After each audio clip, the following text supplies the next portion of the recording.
Sini ada tepung rose bran, ada gula aren dan garam secukupnya, dan air daun pandan yang sudah di blender di jar. Setelah itu tuangkan daun pandan ke dalam tepung yang sudah disiapkan. Aduk secara merata sampai menjadi sebuah adonan yang tidak terlalu cair dan tidak terlalu kental. Kemudian potong-potong gula aren menjadi beberapa bagian besar. Setelah itu potong kecil-kecil untuk memasukkannya ke dalam adonan. Tepung dan adonan siap.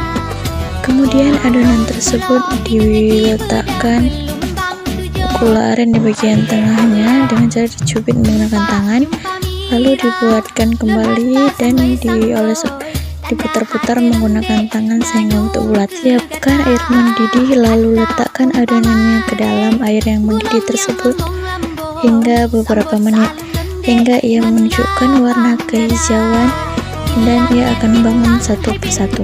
Setelah kehijauan, angkat dan tiriskan kepada tempat kelapa yang sudah ditaburi gula, dan lalu goyangkan tempat yang sudah disediakan tersebut sehingga bororomnya terbaluri oleh kelapa-kelapa tersebut hingga keseluruhan. Bororom siap dimakan, guys. Dan ini ada sedikit behind the skinnya ya, guys. Seru-seruan banget kita para pembuat bororom. Nah, di sini ada Pia. Sebentar aja akan nampak. Ini sesuaikan ya, ini dia Pia. Yes, enak banget. Dia bilang kita kok dulu.